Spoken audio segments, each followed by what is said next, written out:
Jaci Teodoro é jornalista e escritor. Seu último livro, Em Delicadezas em Cena, mistura duas de suas grandes paixões, a música e as crônicas. Na obra, o autor amplia seu conceito de arte, incluindo um CD com músicas de Noel Rosa, interpretadas por vários artistas capixabas e cariocas. Jaci Teodoro também é autor do livro Agudas e Crônicas. Olá, está no ar mais um programa Um Dedo de Prosa. O nosso bate-papo de hoje é com o jornalista e escritor Jaci Teodoro. Seja muito bem-vindo ao nosso programa, Jaci. Obrigado, Gabriela. É um prazer estar aqui com você, com os telespectadores todos de casa. Bom, vamos começar a nossa entrevista de hoje falando do seu livro mais recente, que é o livro Em Delicadezas em Cena. É um livro de crônicas que também tem uma experiência musical. Isso. Ele traz um CD com músicas de Noel Rosa. Conta um pouquinho pra gente dessa experiência. Eu já lancei ano passado o Agudas e Crônicas, que era um livro só de crônicas, que foi a minha estreia em livro, com as minhas crônicas publicadas em jornal e tal. E o Em Delicadezas em Cena eu não queria fazer só um livro de crônicas, eu queria algo mais. E aí, um casal de amigos, Tarcísio Faustino e Eliane Gonzaga, eu faço um programa com o Tarcísio na Rádio Universitária, chamado Tirando de Letra, um quadro, em que eu falo letras de música em forma de poesia e tal. Aí o Tarcísio falou assim, por que você não faz um Tirando de Letra, um CD com Tirando de Letra? E aí aquilo me despertou, porque as minhas crônicas têm muito de música, muito fortemente de samba, e Noel Rosa sempre foi citado nas minhas músicas, os grandes compositores antigos foram citados nas minhas crônicas. E aí Noel Rosa veio como o mote para eu fazer, e assim fiz. Eu faço no CD, eu falo as letras das músicas em forma de poesia, e depois entra o cantor cantando. E isso é o quê? É uma maneira de você decupar a letra da música e olhar para ela de uma maneira mais poética. Às vezes coisas que você ouvindo na canção não tem ali, você não consegue perceber quando ela é falada. Então é uma interpretação diferente e um olhar diferente sobre as canções do Noel.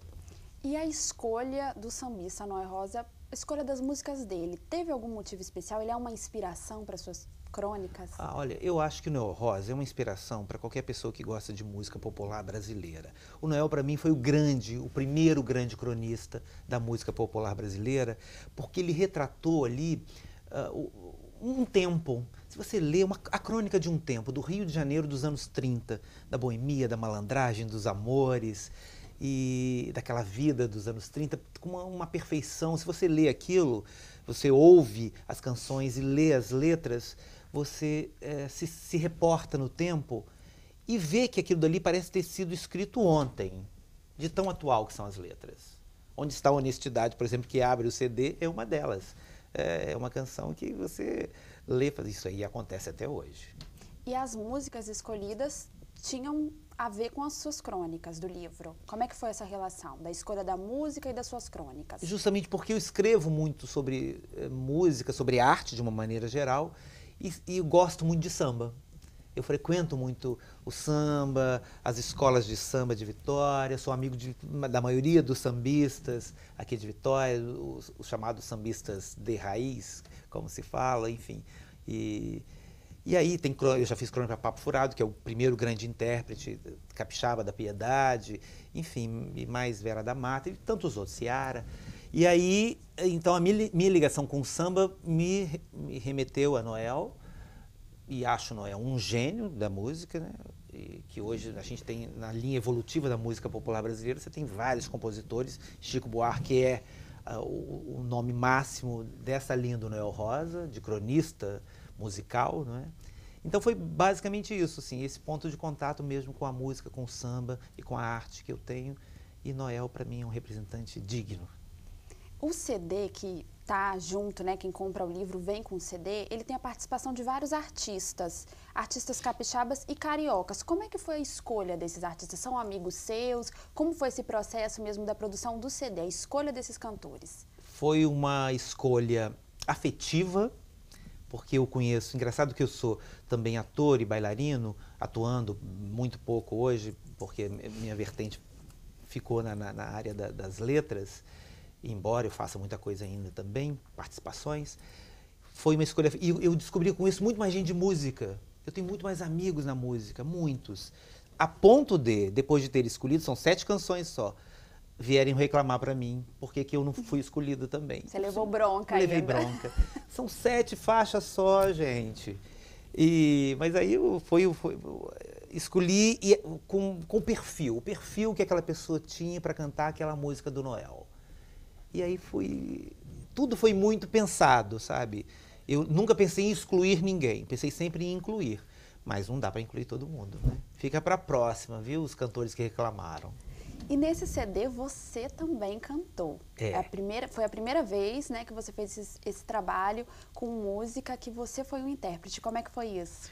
Foi um desafio para mim, porque eu sempre fui cantor de mesa, de bar, estava nas festinhas cantando, nunca fui desafinado, embora no peito dos desafinados também bate um coração, mas eu nunca fui desafinado, sempre cantei direitinho, até porque o fato de ser ator, e como bailarino também, você tem que estudar canto, porque tem um momento que você tem que cantar, e eu sempre, espetáculos meus, tinha uma canção para mim, sempre teve. O teatro, ele requer isso, né? O preparo do ator. No Brasil tinha muito preconceito, né? Ator que canta, dança, representa, isso é uma bobagem que hoje em dia viu que é uma bobagem, né? Os americanos já fazem isso há muito tempo, com sucesso, os musicais estão aí para provar. E então sempre tinha uma canção para mim, e eu sempre cantei. Ali ao vivo, no palco. E gravando, não. Nunca fui para um estúdio para gravar um CD, nunca. Foi uma experiência muito interessante, porque o Tião Oliveira, né, que é o grande mestre da música, filho do Maurício Oliveira, outro grande mestre, me apoiou muito, me disse, não, se você é afinado, vai lá. E aí, assim foi. Claro que é difícil, toda experiência nova é difícil, mas eu sou uma pessoa também afeita aos desafios, eu gosto de experimentar coisa nova. Como diz um amigo meu, você é abusado, né? Eu fui abusado, mas eu acho que não fiz feio, não. Eu brinco aqui na orelha do livro, assim, é uma ameaça aos tímpanos de vocês, você pode pular a faixa, mas é brincadeira, deu certo, não pula a faixa não. Aqui eu canto. E além da música, eu queria falar um pouquinho sobre o título. Por que esse título, Indelicadezas em Cena? Tem algum motivo especial para você ter escolhido esse nome para o livro? No livro as pessoas vão saber onde eu estou querendo chegar. Inclusive a Deni Gomes, que fez o prefácio, falou, ela não tinha o sumário ainda, ela falou assim, da ordem das crônicas, e ela falou assim, onde que ele quer chegar com isso, Indelicadeza? Meu Deus, eu vou ter que escrever o prefácio, onde é que está? Isso até que ela acha lá dentro do livro qual é o mote. Então não vou contar porque, enfim, vocês vão entender depois, só tendo o livro na mão. Mas o título em si, Indelicadezas em Cena, tanto é que eu boto o in pequenininho e o Delicadezas maior. Eu proponho a volta ao tempo da delicadeza, como Chico Buarque propôs na música dele. E aí eu acho que isso está se perdendo cada vez mais, mas ainda há tempo. E isso não quer dizer que as pessoas têm que ser certinhas, bonitinhas, um mundo cor-de-rosa, não falo disso não. Falo de sair do limite da grosseria o tempo todo, que as redes sociais favorecem muito essa grosseria toda, né? Todo mundo fala qualquer coisa, um xingamento bárbaro. Então, assim, sair dessa barbárie que virou, porque a gente está voltando aos tempos da barbárie, e voltar um pouquinho da civilidade, da delicadeza no trato. Isso é tão simples, eu acho muito simples. E o livro se propõe isso com bom humor, com leveza, com alegria de viver, sempre, sempre. Bom humor, para mim, é o mote da vida, sempre. Jássio, fiquei curiosa agora. Você pode ler alguma crônica pra gente? Algum pedacinho só pra gente ter uma ideia mesmo do que é o seu livro? Posso sim.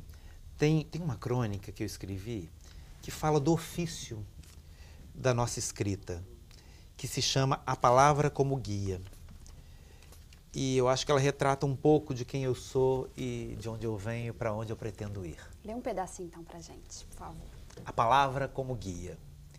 Sou um viciado, mas pode amansar a juba de ouriço que lhe alvoroça a cabeça, nobre leitor, porque esta não é uma confissão de um adicto com química até o lóbulo da orelha de abano. Sou um dependente de palavras, um escravo da linguagem, empregadinho doméstico da arte da significação, a quem dedico dias bem acordados e noites sem o aconchego de Morfeu. Venho do reino das palavras por destino, vocação e profissão. Por ela engendro histórias, forjo personagens e por este maquino uma outra existência que mascarada esconde quem eu sou, revela minha origem mais remota, por exemplo. Pelo que eu vi, você leu um pedaço de uma crônica, mas de modo geral, suas crônicas, pelo que eu percebo, são mesmo de coisas do cotidiano, coisas pequenas, por exemplo, podem ser uma inspiração para você, cenas pequenas do dia a dia? Sempre são inspiração. Um buraco na rua é uma inspiração. Ou eu, para espinafrar quem não tapou aquele buraco, de uma maneira sempre bem-humorada e tal, e também para exercer minha cidadania. O Zé Augusto Loureiro fala aqui da minha preocupação como cronista, essa coisa do humor e tal, mas ele fala também do ser humano preocupado com o cultural, social e ambiental. Então, assim, pequenas coisas do cotidiano. Às vezes eu vejo uma vez eu vi uma pessoa chorando num ponto de ônibus. Aquilo e por acaso não está aqui essa crônica. Mas te marcou o suficiente? Me marcou muito. Você... E aquilo deu uma identificação muito grande, que os leitores passaram muitos e-mails para mim falando daquilo. Como se eles também estivessem no lugar daquela mulher chorando num ponto de ônibus. Porque eu criei uma história em torno daquilo que eu não sabia. A história dela e não fui perguntar. Mas eu criei uma história em torno daquela dor daquela mulher, né? De onde veio aquela dor? Para onde estaria indo? Então eu forjei uma personagem verdadeira. Agora, as crônicas que estão nesse livro, você escreveu especialmente para ele ou foi uma seleção? Como é que foi esse processo? Eu fiz uma seleção, tudo foi muito afetivo. Primeiro eu fiz uma grande seleção do que eu poderia, dentro do espaço que eu teria, e depois fui um pouco além, para depois ir retirando aquelas que eu achava que estava muito datada para um assunto que era muito pertinente àquela época em que foi escrita. E aí eu fui retirando algumas e tal. Então o critério foi um critério muito subjetivo e de uma intuição minha mesmo de cronista. O que poderia casar uma com a outra? A ponto de, quando Deni Gomes, ao fazer o prefácio, leu, que é uma grande escritora capixaba, que está aqui, ela é maranhense, mas está aqui há muitos anos, professora de literatura, ela disse que ela viu uma emenda, assim, a distribuição das crônicas para ela fazia todo sentido, que eu fiz absolutamente na intuição. E como escritor capixaba, agora eu queria saber se de alguma forma, de que forma o Espírito Santo está nas suas crônicas? Ah, sempre está. Né? Eu morei no Rio 16 anos, então passei uma boa parte da minha vida lá, quando eu saí de Muqui, que é a minha cidade. Muqui, por exemplo, está presentíssimo nas minhas crônicas. Eu estou sempre contando uma história de Muqui. Aqui tem a toureira de Muqui, por exemplo. Mas você identifica o lugar do estado? Sim. E basicamente aqui, Vitória e Vila Velha, que são meus caminhos, onde eu percorro o dia a dia. Então isso está muito presente. E os personagens da terra. Eu gosto muito dos personagens. Por exemplo, eu fui a Salvador, conheci uma capixaba que mora lá, e tinha uma história interessantíssima. E eu conversando com ela, ela era amiga de um amigo comum, eu olhei uma hora para ela, você dá uma crônica. E eu cheguei aqui com a crônica pronta. E eu começo a crônica falando que o Brasil é muito louco, porque onde você vai tem um pedaço de você naquele lugar, e você se posta numa mirada. Eu sou assim, eu vou nos lugares, me posto para ver, claro, tudo que tem a cidade, mas eu sempre busco um detalhe, onde eu posso me apegar. E esse era um detalhe capixaba, que estava lá em Salvador. Então eu trouxe para cá e fiz essa crônica. Um lugar, um personagem, o Brasil. Eu acho que é bem significativo isso. Jássica, a gente já conversou um pouquinho sobre o seu último livro, que é o Indelicadezas em Cena, e eu queria falar um pouquinho sobre o seu primeiro livro, o outro livro que você tem publicado, mas vai ser depois do intervalo. A gente vai para um breve intervalo e já volta. Fique aí.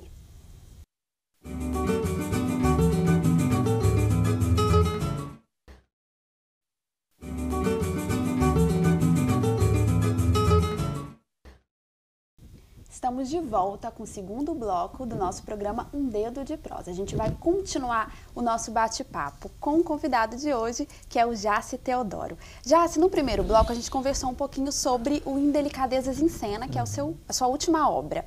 Eu queria falar um pouquinho sobre o Agudas e Crônicas, que foi o seu primeiro livro de crônicas. Conta um pouquinho pra gente dessa produção. Ele tinha em comum com Indelicadezas, que eram crônicas minhas publicadas no jornal também.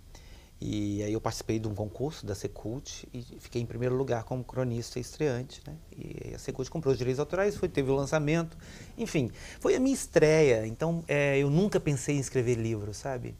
Eu sempre fui um escritor intuitivo entre aspas. Eu digo isso porque eu nunca pensei em ser um escritor mesmo, me foquei naquilo. Eu acabei virando um cronista. Foi uma consequência. Foi uma consequência. Quando o Zé Roberto Zé Roberto Santos Neves me chamou para escrever, eu disse, mas eu acho que eu não sei fazer isso não, ser cronista, eu não sei não. Ele falou, você já faz, como não? Então eu dizia que eu era um escrevinhador. Porque ainda estava galgando. Outro dia me perguntaram de novo, você ainda se considera um escrevinhador? Eu falei, não, com o segundo livro, eu acho que eu agora sou um escrevinhador em ascensão. Porque as pessoas começam a te chamar de escritor, aí você lembra dos grandes escritores, dos grandes cronistas, né? Rubem Braga, Machado de Assis, Clarice Lispector, Nélida Pinhon, né? Zé Augusto Carvalho, Deni Gomes. Você pensa nessas pessoas, que é uma poeta, dos poetas e tudo isso. Nossa, eu faço parte desse panteão, desse Olimpo, e eu acho muito para mim. Mas, enfim, eu sou uma pessoa que escreve, portanto, de qualquer forma, eu sou um escritor nesse sentido. Então, o primeiro livro foi a minha primeira experiência para me dar força e segurança de que é de onde eu venho mesmo, como eu disse no texto anterior que eu falei, né? É de onde eu venho, é o meu reino. E deve ter sido uma experiência positiva, já que hoje você está já com uma outra obra. Foi uma experiência positiva? Claro que foi, claro, foi muito bom. Eu fiz 3 lançamentos do livro, fiquei muito feliz com os lançamentos, com a receptividade das pessoas ao livro, de ver que pessoas de idades diferentes... Eu já tinha isso mais ou menos com os leitores, porque minhas crônicas são muito estudadas em escolas. Então, tanto do interior, eu fico sabendo pelos professores, às vezes um aluno manda e-mail para mim, em escolas, grandes que eu falo assim, aquelas escolas mais tradicionais e tal, a escola menos tradicionais. Então, assim, é uma mistura, os professores conversam comigo. Eu fico muito feliz com isso, quando você tem um alcance grande. Isso me impulsionou muito para fazer o segundo livro. Como você mesmo falou, os 2 livros é um apanhado de crônicas que foram publicadas no jornal. Uma curiosidade que eu tenho, como essa publicação é semanal, de alguma forma essa pressão de você ter que ter uma crônica toda semana, ela atrapalha o seu processo mesmo criativo ou isso te ajuda? Não, não atrapalha. A questão é ter o tema. Para mim, a grande luta é ter o tema da semana. O tema do dia, porque às vezes nem é da semana, é do dia, daquele momento meu. Eu digo que eu sou um escritor, escrevi outro dia numa crônica sobre isso, que eu sou movido ao instante já. Eu estava num momento de raiva profunda, com alguns atrasos com relação ao lançamento do livro, que não acontecia, BBB, e as coisas. E eu sou uma pessoa de querer tudo antes do tempo. Se eu tenho até o dia 10, eu quero um dia primeiro tudo pronto. Isso não estava acontecendo, eu comecei a ficar impaciente com aquilo, e escrevi uma crônica chamada Santa Impaciência. E explica ao meu leitor, olha, eu sou do instante já. Então, você me desculpe se eu estou irritado nesse momento, mas é de agora que eu tenho que falar. Então, e o tema nem era esse. O tema era um outro, mas eu preferi falar do meu instante naquele momento, o que estava mais fervendo dentro de mim. Então, achar o tema, para mim, é o grande desafio. Depois que eu acho, parece que está tudo aqui, assim, vem vindo. Mas não vem vindo por inspiração. Vem vindo por uma estrada de vida que você tem. E aí você junta as suas experiências todas ali na crônica, tudo que você viveu, pessoas que você conheceu, filmes que você já viu, livros que você já leu, gente que você já amou, que você não amou, enfim, amigos que teve. Eu acho que escrever é a junção de experiência mesmo para aqueles 3.500 caracteres que, no caso, eu tenho, para botar tudo ali, condensar ali naquele momento. Então, não é uma inspiração divina que vem, claro, você tem o dom, não é? A facilidade. A facilidade, mas isso também é muito trabalhado, né? Você vem trabalhando desde quando você era menino que gostava de escrever. Eu me lembro, menino em Muqui, as minhas redações eu tirava 10. Então ali já tinha um mote, não é? Era uma indicação. Eu era bom em português, sempre fui. Eu faço uma crônica em homenagem às minhas mestras e incluo as minhas mestras de português lá de Muqui. E de Cachoeiro, que eu estudei também um aninho em Cachoeiro lá. Enfim, então é uma soma de experiências. Então, o mote da crônica é justamente isso. Você viveu muita coisa, então fica mais fácil, entre aspas. E por que a sua escolha como escritor, como gênero literário é a crônica? Tem algum motivo especial? Eu fui escolhido. Porque eu tinha uma ligação muito com poesia, com poemas. A poesia sempre foi muito forte em minha vida. Os grandes poetas, desde o Drummond, o Walt Whitman, o Rilke, o alemão, e os nossos todos poetas brasileiros, Cecília, Manuel Bandeira, Manuel de Barros, Adélia Prado. Mas eu fui escolhido, foi um momento que eu já escrevia dessa maneira, muito leve, com humor, com crítica, e se você for pesquisar o que é crônica é justamente isso. E ela é um gênero muito ligado ao jornalismo. Então, minha formação de jornalista também favoreceu, porque a crônica pega esse instante, esse momento, ou não. Eu não sou um cronista de ficar viajando no meu próprio umbigo, assim, e de abstrações. Tem gente que tem esse estilo, não é o meu. Eu sou um cronista pontual desse momento. Eu acho que a minha conversa com você pode dar uma crônica, sabe? Então eu fui escolhido. Mas você pensa em se aventurar por outros gêneros, de repente um livro de poesias ou um romance? Romance é um negócio delicado. Aí eu acho que não é sua praia? Não, pode ser, mas eu sou... Como ator e como bailarina, eu ensaiava muito. Para cantar nesse CD, eu ensaiei muito. Para ser cronista, eu ensaiei muito durante uma vida. Então, para eu ser um romancista, eu vou ter que ensaiar muito para chegar lá, porque é muito difícil. Você manter uma estrutura de um romance bem acabado é muito difícil. É um desafio grande para mim. Mas eu não dispenso desafios. Eu sou abusado. Pode ser que eu chegue lá. Mas o meu próximo livro vai ser um livro de inéditos, por exemplo. Eu não sei o que é inédito, mas vai ser alguma coisa inédita. Mas você não sabe ainda se vai ser crônica ou... Não sei, não sei. Pode quem ser, sabe o que pode ser vir, qualquer né? coisa. Romance não vai ser não, mas pode ser, enfim, quem sabe, o que será? Jássica, eu queria ter um pouquinho da sua visão, que você falasse um pouquinho sobre o mercado literário. Os seus 2 livros foi por meio de incentivo, né? Projeto de incentivo das leis, a Lei Rubem Braga, o edital da Secult do Governo do Estado. Você acha que ainda falta um pouco de incentivo aqui? Como é a sua visão com relação a isso? Eu acho que a questão do incentivo parte do incentivo de quem vai ler você. Você vai ter esse público leitor, como é no teatro, na dança também, nas artes, de uma maneira geral. A formação de público, eu acho muito importante. Então você tem que fomentar isso desde lá, pequenininho, da mesma maneira que eu estudei em escola pública menina em Muqui, e tinha lá um cabedal de livros, um rol para ler e tinha que ler aquilo. Eu acho que agora, claro, os tempos mudaram, tem outras maneiras de fazer leitura, mas tem que incentivar a leitura o tempo inteiro. Você acha que isso ainda falta? Falta. Eu acho que tem que ter programas de leitura muito mais fortes e cada vez mais. Tem aqui e ali, não é? Mas tem que sair um pouco do evento para o projeto em si. Eventos são coisas picadas que você faz aqui e ali. Isso vale para tudo, tá? Para a arte em geral. São eventos aqui, festivais aqui, ali, Bienal daqui, que tem que ter.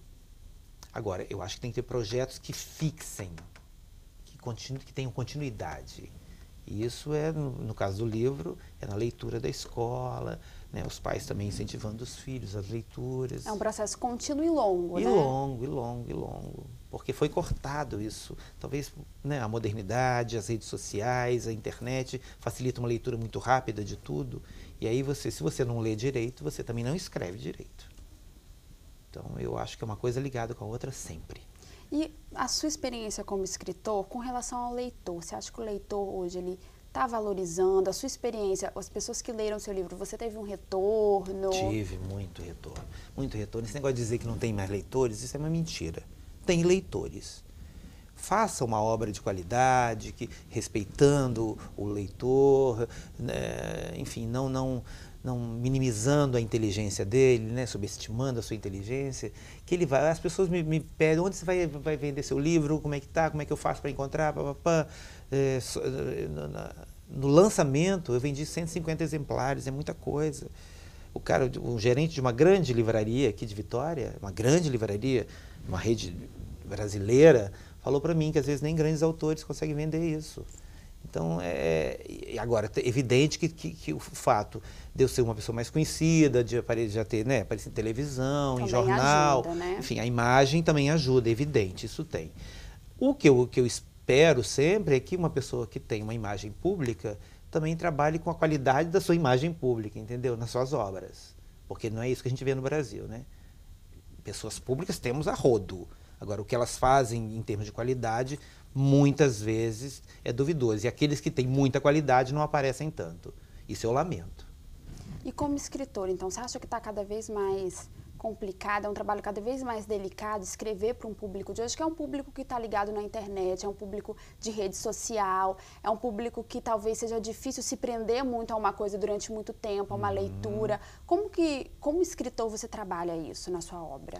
Olha, os escritores têm que se aliar a essas redes sociais, entendeu? Tem que tornar isso um aliado. Não pode achar que isso a internet é uma inimiga. Tem que tratar como uma boa amiga, mas cada um no seu quadrado, mas não pode deixar não pode menosprezar isso, não. Então tem que ir atrás lá. Nas redes sociais eu faço isso, eu vou atrás lá. Você usa como uma ferramenta? Eu uso como ferramenta de divulgação e tal. Outro dia um aluno, um menino desses de 17, 18 anos, muito ligado nas redes e tal, e pouco em leitura, falou para a mãe dele, pegou o livro que a mãe tinha comprado e falou, o livro dele é bom de ler porque são crônicas rápidas. Então eu posso ler aqui, posso ler amanhã, tem isso também, né? O cara pode ler uma aqui, pode ler lá no final outra, no meio, escolher pelo índice lá o que ele prefere. E eu achei legal isso, porque é uma visão de uma pessoa que está ligada na rapidez das coisas. E ele arrematou muito bem, falando para a mãe, eu tenho que comprar um para valorizar o trabalho do Jace. Eu achei bonito ele falar isso, né? Um menino falar. E ele já tinha à mão o livro da mãe, mas ele queria comprar um para valorizar, achei bacana. Então a gente não pode subestimar o leitor, não. Agora eu queria falar um pouquinho, o nosso programa já está caminhando para o final, mas Sim. eu queria abordar um pouquinho sobre a sua formação, Jace. De que forma a sua formação como jornalista, como ator, né, bailarino, de que forma isso está na sua literatura, está nas suas crônicas? Ah, tá sempre ligado, tá sempre ligado. Eu, quando dançava mesmo, fazia espetáculos, hoje eu não danço mais, até dirijo e tal. Eu sempre incluía a palavra nos meus espetáculos.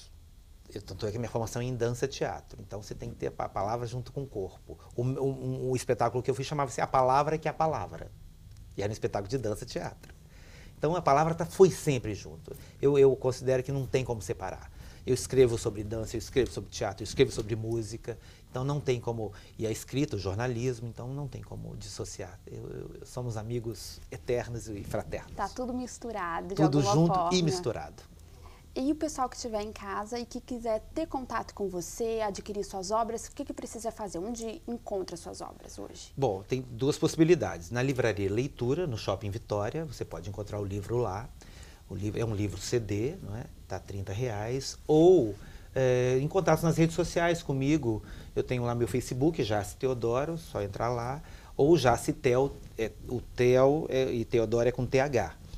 Você pode entrar lá, @jacitel também no Twitter e entrar em contato comigo. Enfim, sempre há possibilidades. Deixar de encontrar o livro você não pode dar desculpa, viu, meu nobre telespectador e futuro leitor. Jace, quero agradecer muito a sua presença aqui no nosso programa. Eu que agradeço, adoro, já estive aqui ano passado. Foi ótimo, teve uma repercussão ótima. Eu tenho certeza que esse vai ter também. Obrigado, Gabriela. E o nosso programa Um Dedo de Prosa de hoje termina por aqui, mas eu espero o seu contato. O nosso e-mail é tvassembleia@al.es.gov.br e fique com a nossa programação. TV Assembleia, Canal Cidadão.